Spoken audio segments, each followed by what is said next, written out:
why are KRA investigators not also the investigators for corruption in Kenya? So I feel that as Nairobi governor, I will digitize a lot of operation in terms of tracking, investigation, and further I will bring in the investigative abilities of KRA into my office. Thank you. Okay. How do you coordinate then with the Kenya Revenue Authority, which is the mandated national body, the taxman, yet you have a financial autonomy as a devolved unit in the event the people of Nairobi give you that mandate? Where is the striking of the balance between the Revenue Authority, as you have mentioned, and the county finances in terms of the collection of the revenue? Okay. So the question is based on bringing in KRA investigators in, right?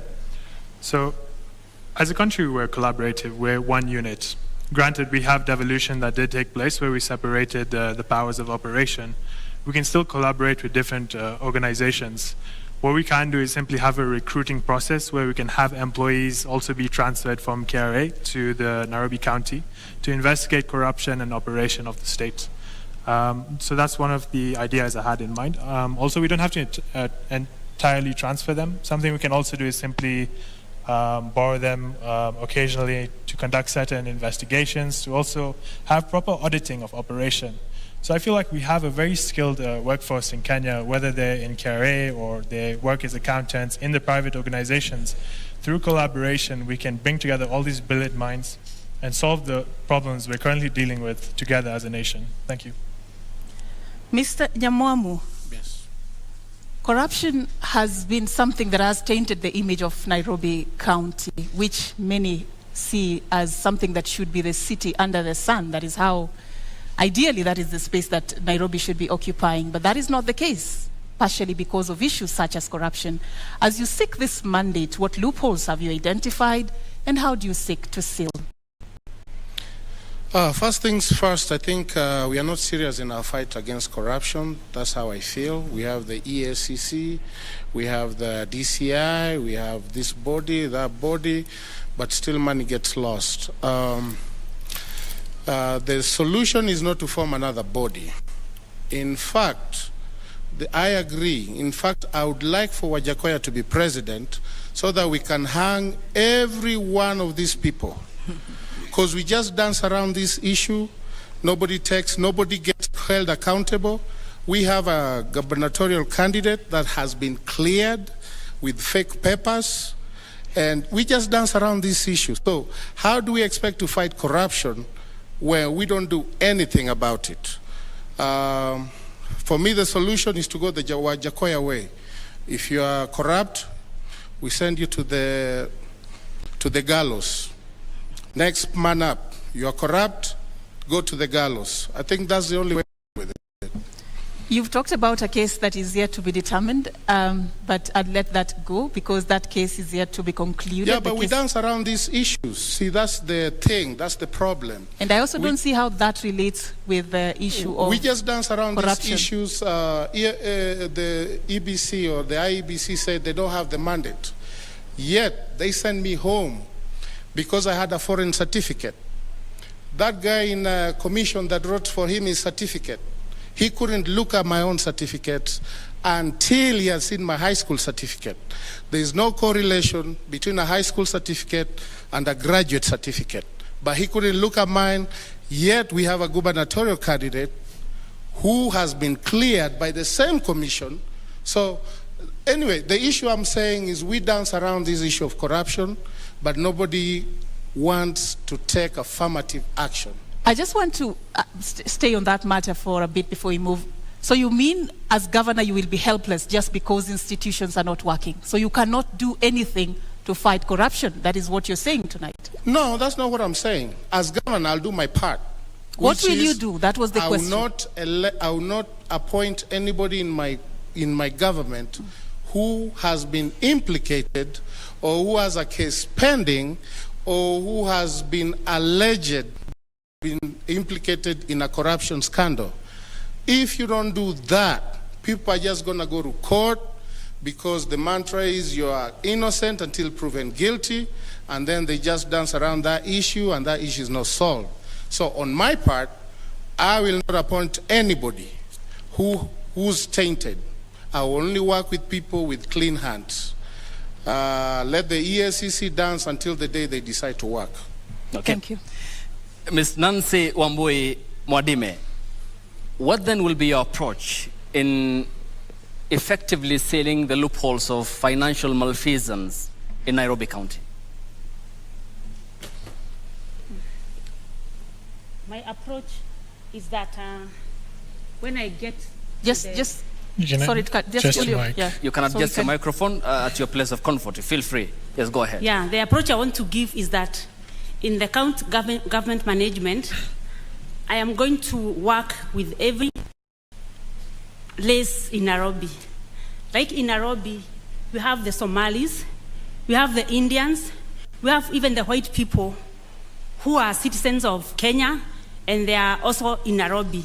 So in my county government, I'm going to include everyone in the management so that we're able to seal the loophole even whereby corruption come through. Because corruption cases, it's done by not one person, but two people who come together and agree. So when you put every lace in the management, we are able not to agree on the long things, especially the corruption. And as I would want to say is that myself, I'm not corrupt, and therefore anyone who will work under me. Your time is up. And I add you 30 seconds, but on clarity basis, Ms. Nancy Mwadime, when you talk about the ethnicities, in this case appreciating the cocktail nature of this county, which is a reflection of the country entirely, is the problem inclusion or governance in your view in addressing the question I posed? When I include everybody in the management, I believe that we are able to coordinate, even in the area of the finances. We are getting all the revenue coming in the county government. Is it about the color of your skin or about your character? No, The it's not issue of about corruption. the color. So why talk about race? Why talk about including all the people in your management?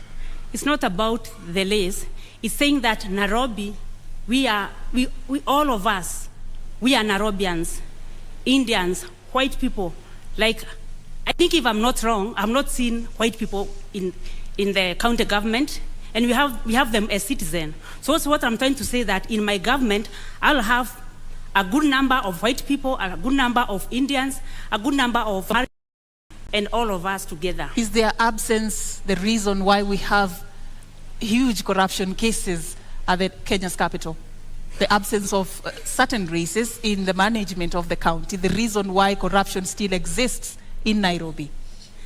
I believe the corruption still exists because when you put the same people of same, then they are able to agree together and agree that they can do ABC and they're able to accomplish. But when... Thank you for your time. And when we get back from this break, the debate continues, and we thank you for your time and responding to the questions and also the thematic areas that are yet to be exhausted, and will continue after the break. The debate continues.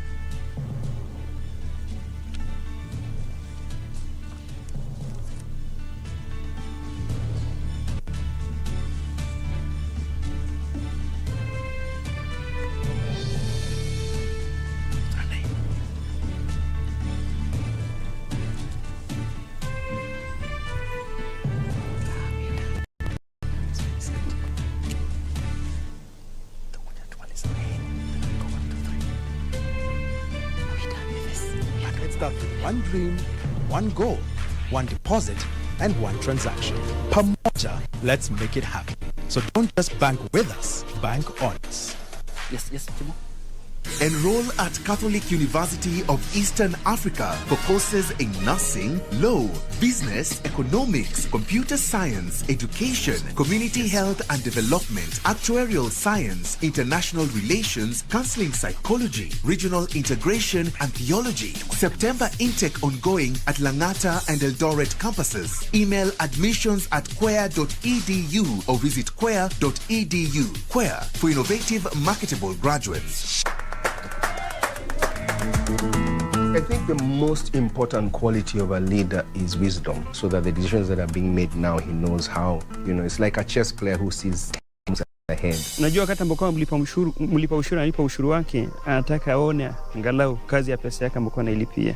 Pesa tunaamini kwa zinaishia kwa mifuko za watu binafsi. I think it's important that wealth is declared frequently, and if people have found ways to accumulate wealth very quickly, absolutely good for them, as long as, of course, that is done honestly and ethically. We need leaders who are well educated to understand the challenges that we face in the modern world. Kwa mfano, mtu mwenye amesomea ukandarasi wa barabara, mkiwa na kiongozi ambaye amesomea hiyo taaluma, una uhakika kwamba barabara za eneo lako zitakuwa zina usimamizi mzuri.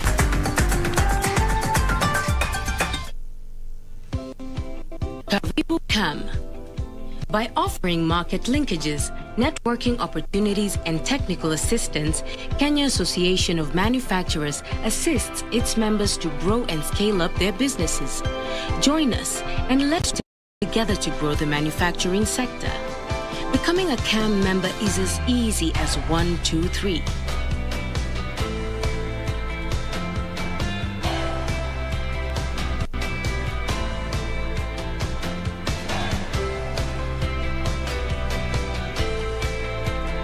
Kenya Association of Manufacturers, driving global competitiveness. What is a secondary school in Kenya? It ranges from 106 high-cost national schools educating 3% of the learners, where you find ultra-modern libraries and laboratories, the most experienced principals and teachers, and the best teacher-student ratios. Then we have 7,019 some barely established, understaffed, lacking basic facilities sub-county schools, educating over 60% of learners. Given that KCSE is the most consequential examination in our education system, isn't it fair that we level the ground for all learners to excel by narrowing the capacity gaps between the worst and best schools to deliver quality education? Usawa Agenda calls for a sub-county schools upgrading program and a change from the capitation model to enable small schools to grow. Without these, SDG 4 is a false promise to most Kenyan children.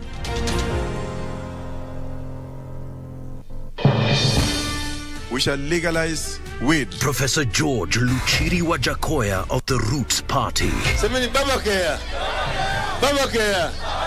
Raila Amolo Odinga of the Azimio la Umoja One Kenya Party. Unajua mimi sina pesa ya serikali ama ya cashback. David Mwaure Wahiga of the Agano Party. And tunasema kazi ni nini? William Samoei Ruto of the Kenya Kwanza Alliance. Presidential Debate 2022. Do not adjust your sets. Agnes Kagure, Independent. Cleophas Kiyo, Ford K. Dennis Kode, LDP. Esther Thairu, Independent. Herman Growell, Safina. Johnson Sakaja, UDA. Kenneth Nyamwamu, UPA. Nancy Mwadime, Usawa kwa Wote. Polycarp Igathe, Jubilee. What would you like to ask your Nairobi gubernatorial candidate?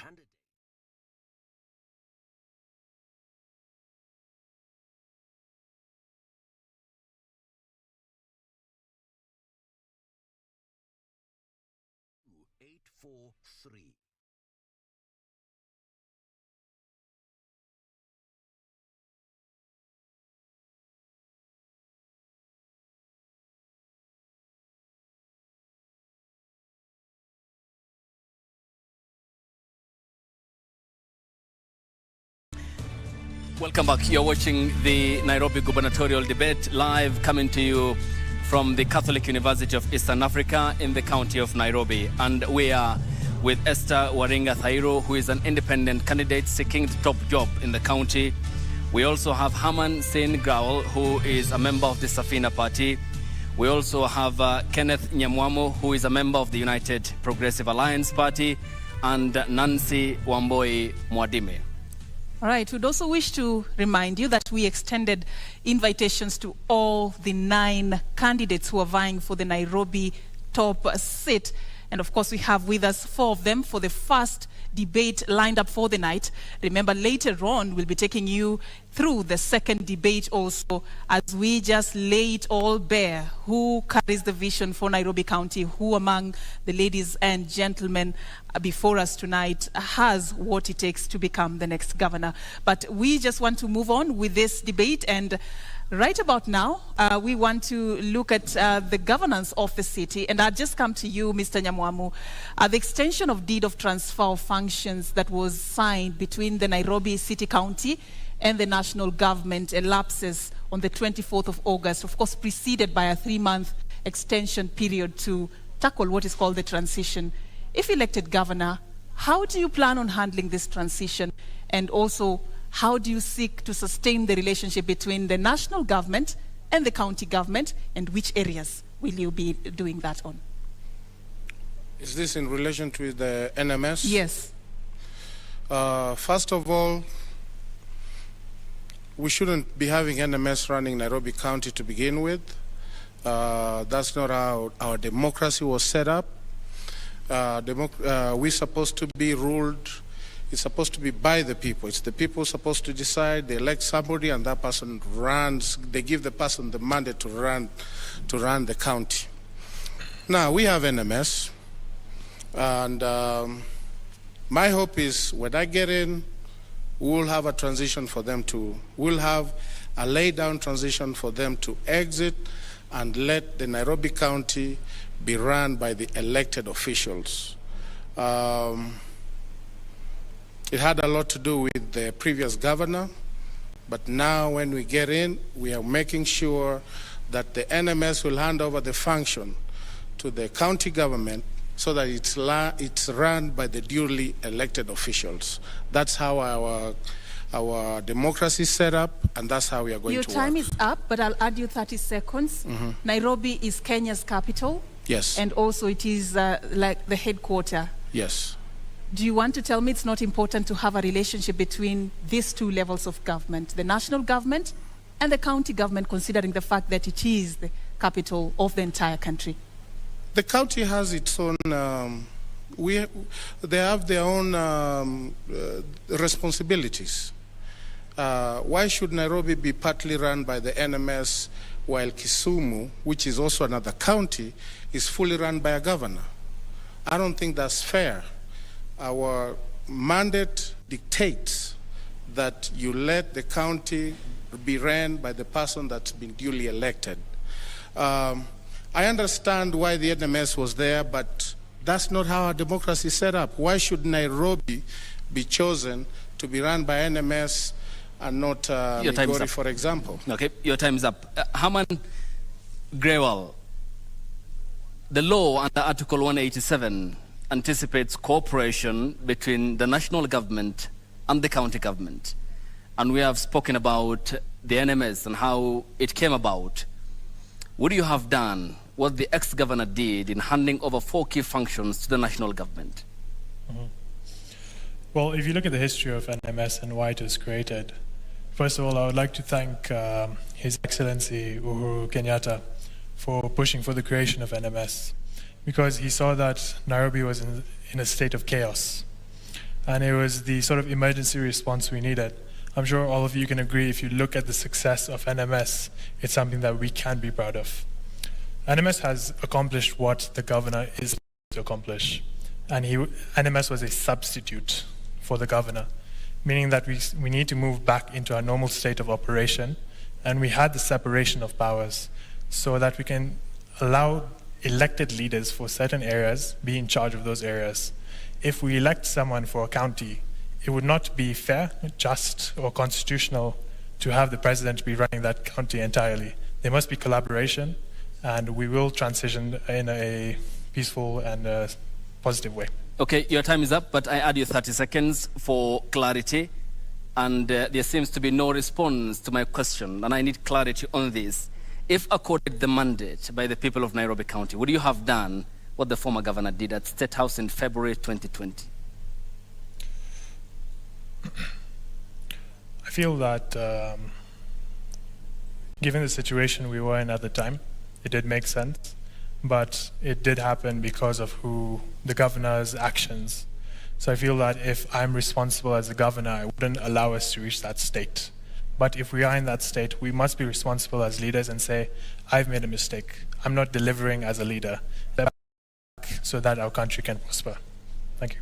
Thank you.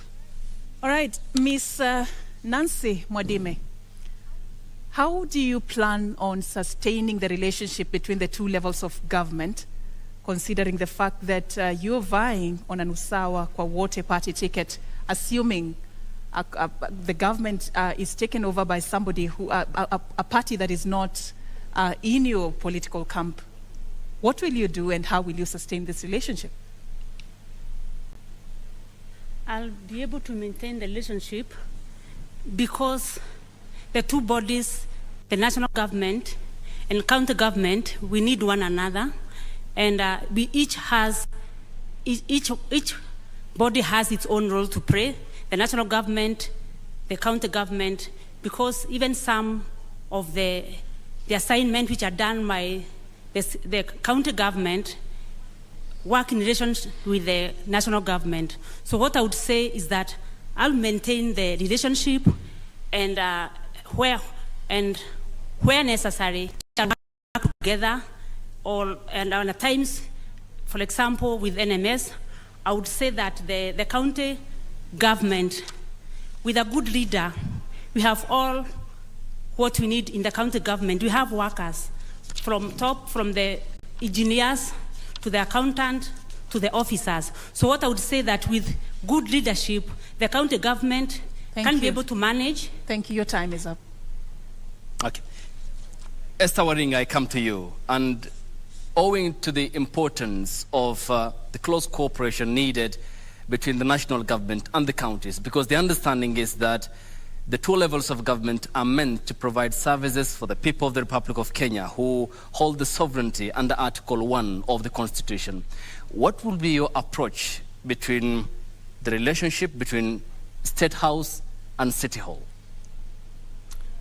Well, a leadership of a nation, even though it has different bodies, is still one, because the objective is for the interest of the people who have the sovereign power. So I see that in partnership and consultation, we can really work, the county government and the State House, because everything that is done, the functions could be different because of solution, but it is workable with partnership. Let me give an example.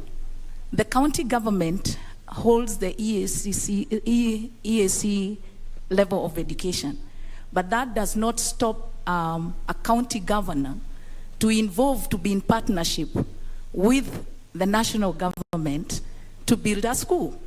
So I find that it's more of a consultation and partnership over leadership, and that will work. I add you 30 seconds, and clearly then tell me, the education docket is budgeted for 520 billion, lion's share of the country's financial year. There are some roles which are devolved, others aren't. How do you draw that very thin line as to what you will accomplish in terms of education? You see, if we have plans that involves the people, the partnership to be also drilled down to the people, the NGOs, and even stakeholders. It is possible to even be able to meet the target of what you're doing.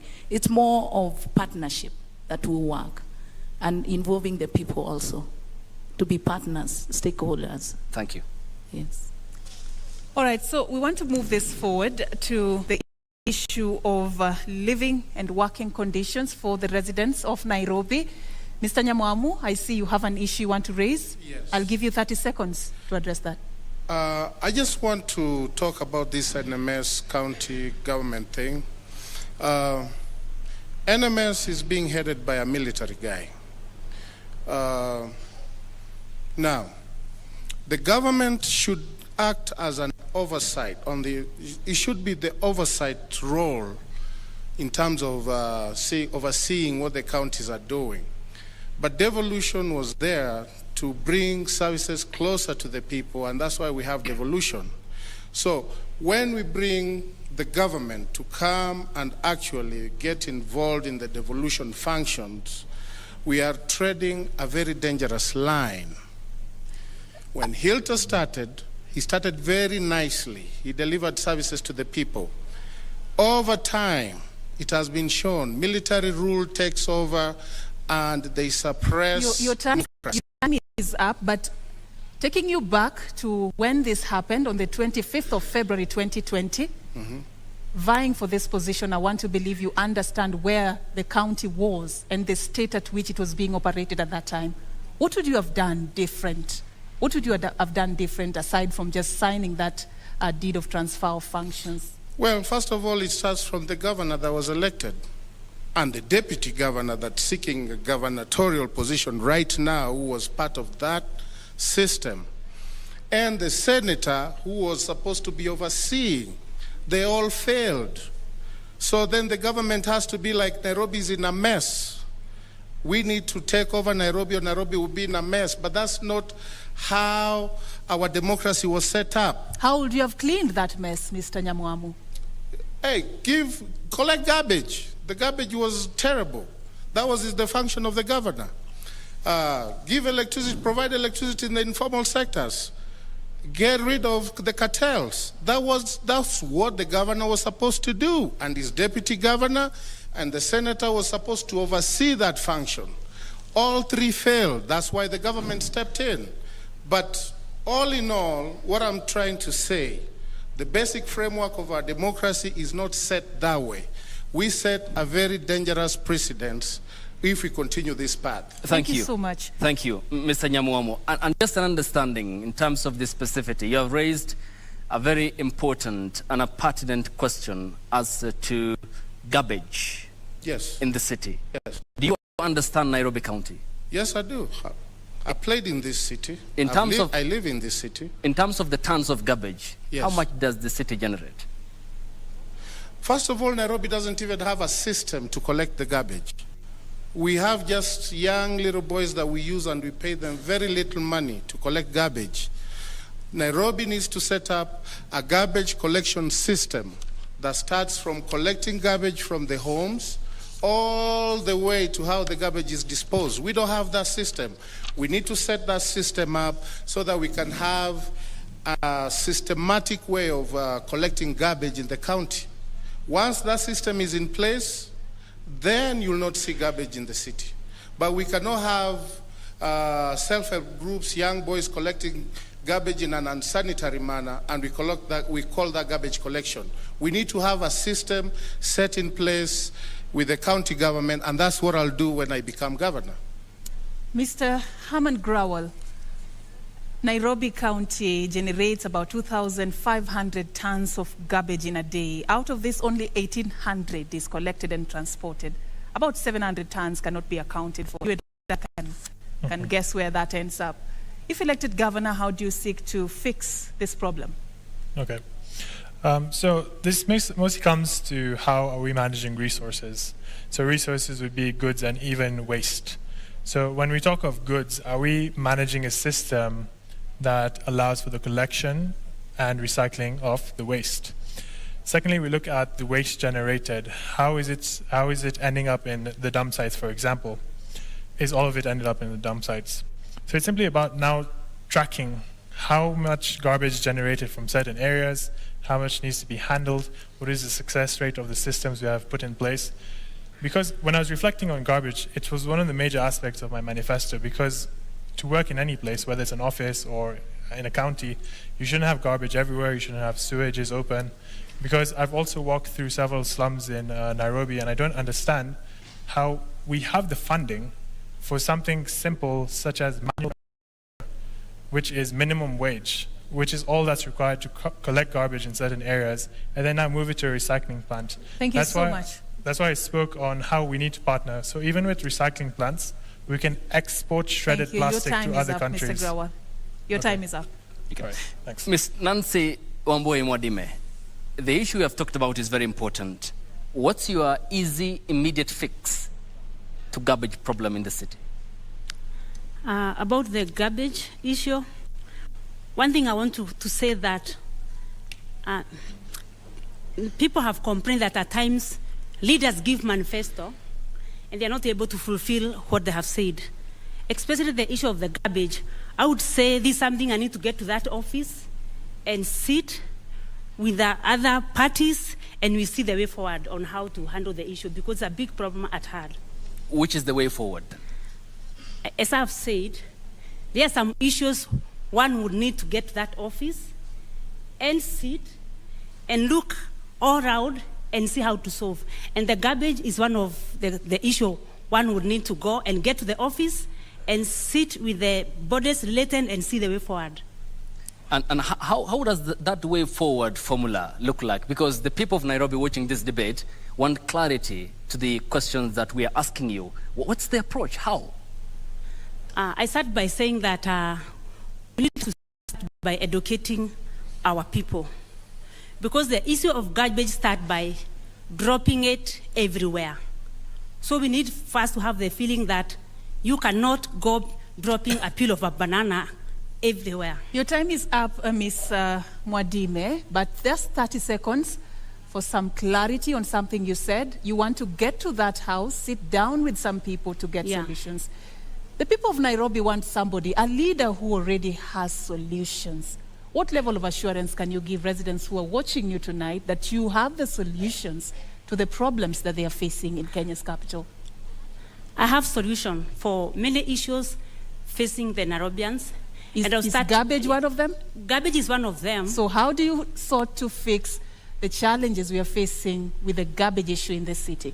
We can go to the old, now we are calling it county government.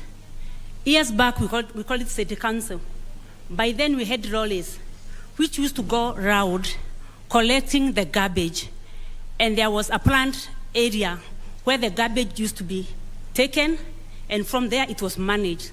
So what I'm trying to say is that we can get back to the Nairobi, which was there some years back, and the county government provide those services to the citizen, correcting the garbage and knowing where the garbage should go and knowing how the garbage will be managed. Thank you. Esther Waring, 30% of garbage in the city is disposed of by a private company. This is a lion's share, and it's clearly a private affair. Yet the county is supposed to be offering services to the people. It's public dominated. How will you turn this around? You see, garbage looked in a more positive way. It's money generating. If you look at it that way, then you'll have a solution on how you can tap from garbage collection into the recycling and generate some money. So what I would really do is to have the county government deal with the garbage disposals, where the garbage installation, collection bins are placed in every estate, in every slum area, on the streets, and then that garbage collection is done by the city government, and we build some collection dumping sites in ward level, and then after that we are able to partner with companies that do recycling, and we'll ask them that since we have brought the garbage to you, to the dumping site, then we create employment. We ask them to employ people who will sort that garbage out, and then after that, whatever profit they make, your time is up, Ms. then it's able to, we ask them to give us a 30%. Your time is up, but let me add you 30 seconds to be clear on that. Yes. When you say that you will procure companies, do you appreciate the importance of public participation under the current constitution? And what will be the way of bringing those companies on board since they are private? We have recycling companies. If we partner with them, and those are the things that they need, the recycling, the garbage stuff that they can recycle. So I find it's easier because when you partner with them, you have made it easier. You've brought the garbage to a dumping site that is available for them to be able to collect it. That's how I would look at it. Yes. And your time is up. Thank you. All right, we want to move to the next section, but before we do, Mr. Nyamwamu, earlier you had said that you play in this city, you've lived in this city. to seek a clarification looking at what you've done and who you are. You left the country in 2001 Yes. to go to the United States. Yes. You're a certified nurse in the United States. Yes. You've attained 3 of your major degrees from abroad. Yes, I did. Earlier, in early basic education, you studied in a county outside Nairobi, CUEA. Yes. How are you assuring the residents of Nairobi that you're part and parcel of them, you understand their issues, you have solutions, you know what they're going through, you're going to fix it if they elect you governor? Well, I've been You have articulating. 90 seconds. I've been articulating these issues.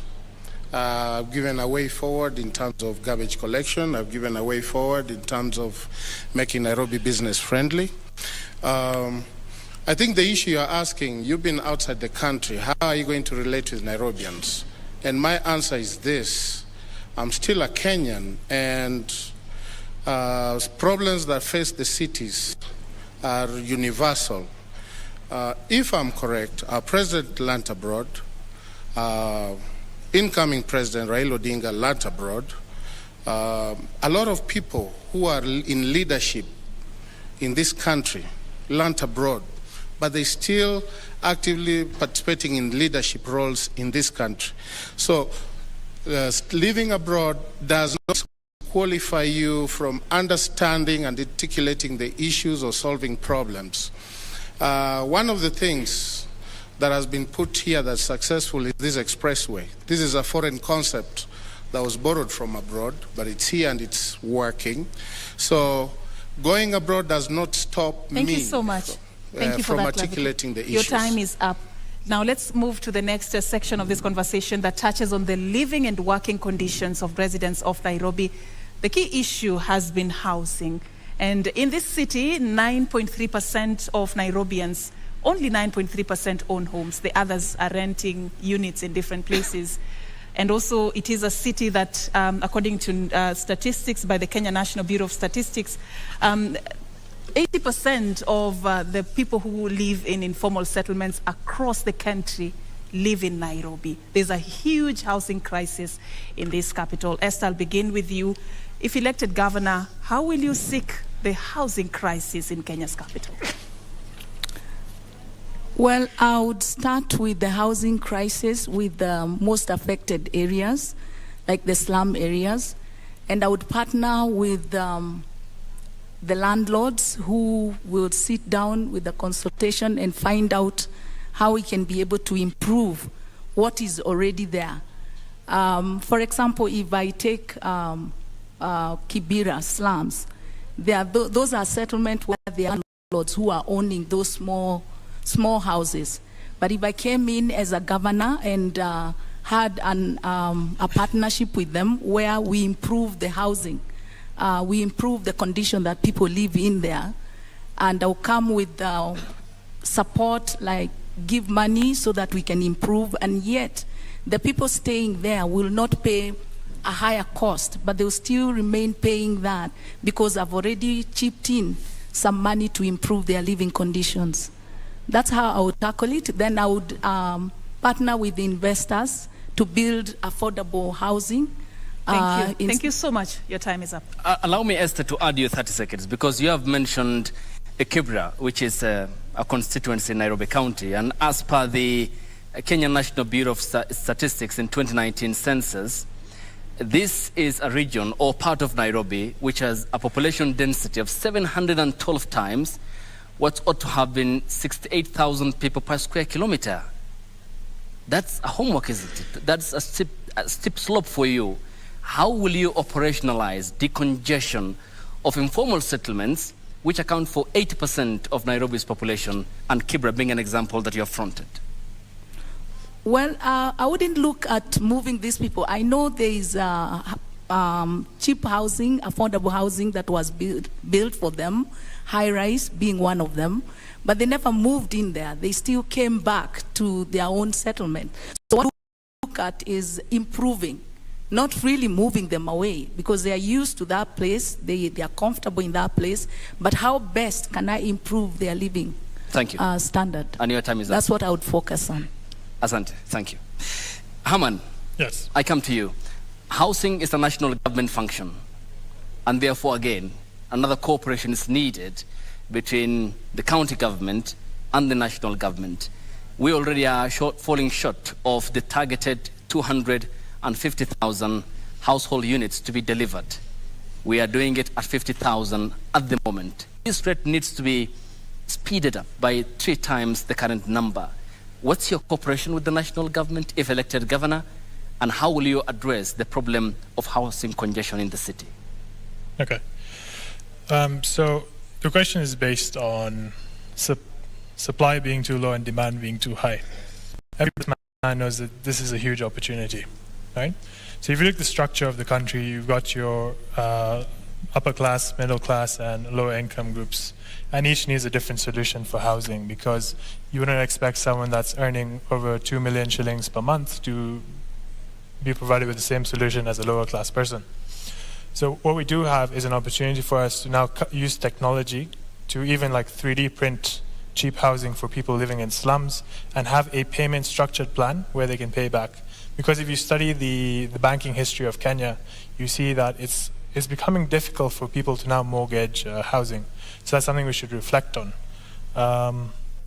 Further, for the middle class and upper class, we must encourage investment, because again, this is an opportunity. If I give you a loan to build apartments, I now have the opportunity to earn from interest, and we've succeeded in building apartments. Your time is up, but I add you 30 seconds. Proceed. Okay.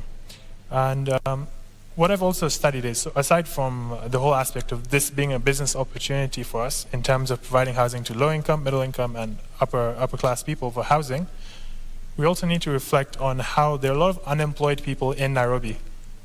So I've studied all the manifestos for different candidates, and someone like Wajakoya has spoken of making Isiolo the capital of Kenya. I understood the logic, but this is also something that can be applied here. Because there's too much demand in Nairobi, what if we set up organizations in other counties where people can earn and also find housing? So I think that's something we should also encourage to decongest Nairobi. Thank you so much, Mr. Grawal. Now we come to you, Mr. Nyamoamu. How do you seek to fix the housing crisis in the capital under your administration, if elected? So for me, I think it's many factors, but the biggest factor is the economic factor. A lot of people opt to go to the informal sectors because they can't afford whatever is available.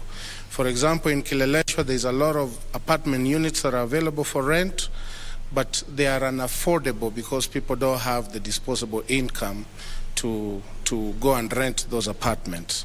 So my solution would be, one, to encourage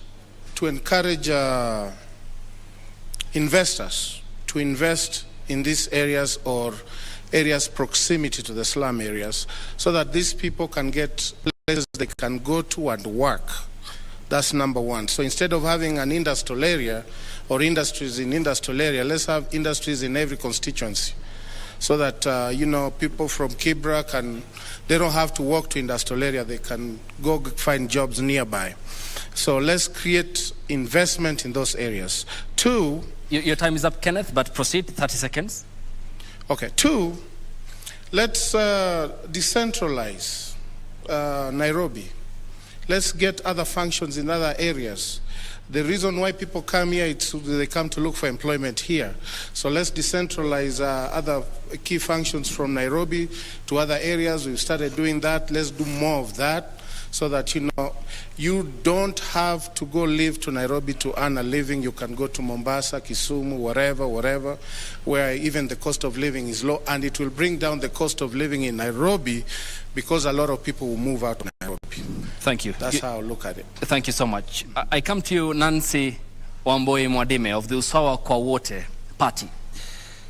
What's your understanding of the laws that regard planning in the city, and how would you differentiate between residential and commercial areas for purposes of planning and to answer the question of housing? Before I go to planning, you can just move closer yes, your microphone. Yes. Before I go to planning, I would want to deal with the housing issue, which is an issue which we need to handle. On the issue of housing, some years back, we used to have city council houses or county government is supposed to be developing homes and give to the Nairobi people. So I would want to go back to that and get the county department on the housing to develop some houses.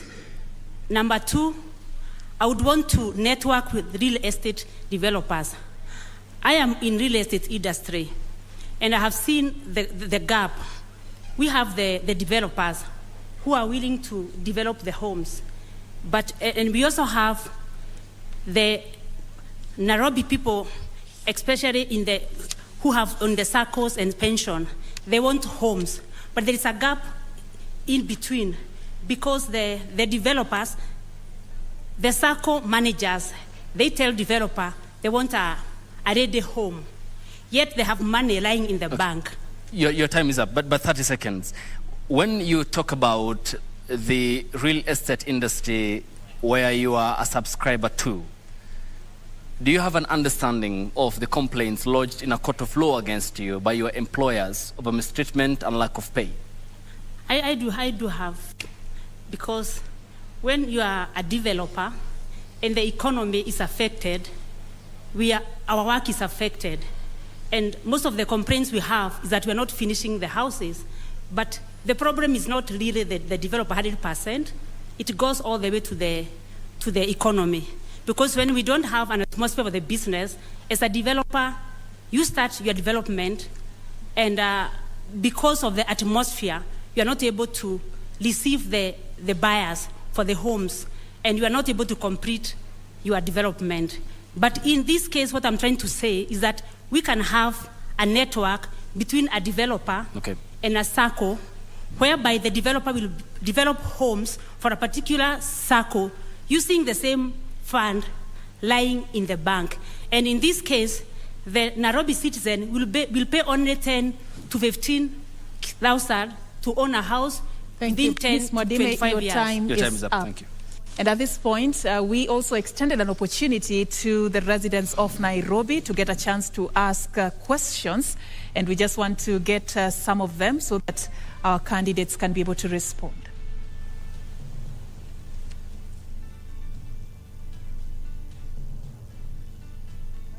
My name is Masi Masila Achola, an executive program leader with the Maxwell Leadership Team, and also serving in the Kenya Daima Steering Committee. My question to the Nairobi gubernatorial candidates is, if elected to office, could you share with the residents of Nairobi what can we expect from you in your first 100 days in office? Nairobi County collects billions in taxes. What mechanism are they going to put in place to ensure that Nairobi County's billions do not end up in the pockets of a few corrupt leaders? Nairobi's public transit system is a mess. How will your administration fix the issue of commuting through town and the traffic jams we experience on our roads daily? Majina ni Nicholas Paul. Swali langu kwa waheshimiwa wanaokusudia kuwa gavana wa Nairobi.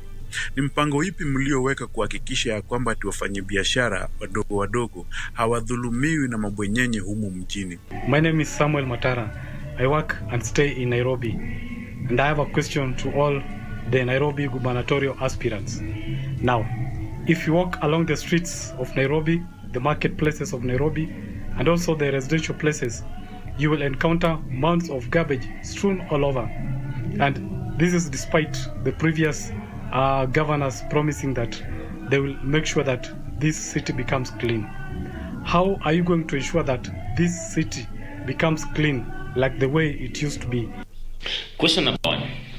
NMS inatoa stage from CBD inapeleka outside CBD, and also they are banning border from CBD. Is it right on that way?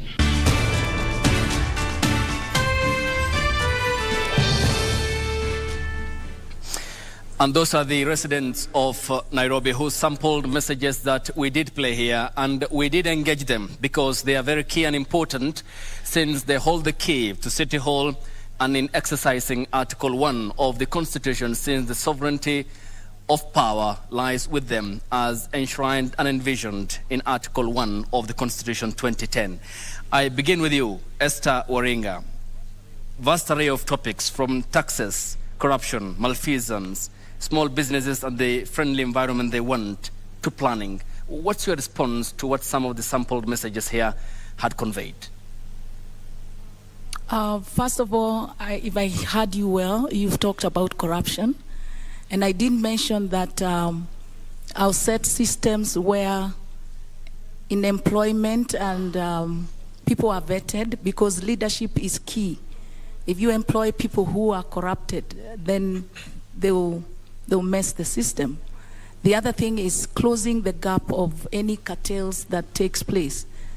If I heard you well, again, you've talked about if you can say small it again. businesses. Sorry? Small businesses and friendly environment that they are seeking. Yeah, small businesses are very critical because they have a high percentage of employment. I would look at boosting them after COVID, post-COVID. The businesses were affected. So I would form circles that I'll boost money in those circles, and then they would get loans that they pay with minimum interest. And your time as is up. They build up. Coming to you, Mr. Grawal Singh, we had tackled the issue of corruption, but I want you to also speak to some issues that have been raised there. What will you do within your first 100 days? And also, what is your plan to improve the welfare and status of those who are running small and medium enterprises within the capital? Okay. So I think the whole question of what are you going to do in your first 100 days is a very generic question. As a governor, it's not about just picking one goal and focusing on it. I feel it should be an expansive goal, and it's all outlined in my manifesto. What I want to do primarily in my first 100 days, if I must state in my first 100 days, is to clean up Nairobi. Because a lot of people in Nairobi are not happy, whether it's in terms of operation or the cleanliness. It does have an impact on the psychology of a lot of people. So I feel cleaning the area in Nairobi is something of paramount importance in my first 100 days. Moving on to SMEs. My running mate is named Michael Kimwele. He works for KCB Bank. He's in the department for SME loans. So there's actually a structured plan we have on how to help SMEs access funding. Because if you look at the history of a lot of countries, how do you stop, for example, the son of an askari being an askari? How do you help the son of a mechanic finally be able to buy a car? It's through Your providing time them is up, with Mr. funding. Grewal, but I add you 30 seconds to proceed. Okay, thank you. It's through providing people with funding to allow them to break out of their environment. If, for example, I've never received over 30,000 in my whole life, how am I going to escape the poverty cycle? It's through having a structured plan, and even we have a system where we'll guide a lot of people in Nairobi how to start a business, how to run a business, and if your plan makes sense, we'll help you get funding for your project. And we also have some sort of mentoring system. So as you're operating, as you're growing your business, you'll still be monitored, supervised, and we work as sort of a team, as a family, so we can help each and every person in Nairobi grow. Thank you. All right, the same set of questions will apply to you, Ms. Nancy Mwadime. Within 100 days, in case you're elected, what will you prioritize? And also, as you do that, you also talk on what you plan to do to improve the status and welfare of those running small businesses within Nairobi. You have 1 minute. So the first 100 days, I'll deal with the employment. We have kept on talking about employment on youth, but around this time we have unemployment, even from age gap between 30 and 40 and even 50. And with this group, I would provide training, free training, and when they are done with the training, we provide them with tools. For example, if you are trained as a mechanic, we release you with tools for being a mechanic. If you train as a trailer, we release you with a trailing machine. For the youth, I would encourage a good number of the youth to further their studies. When they go, the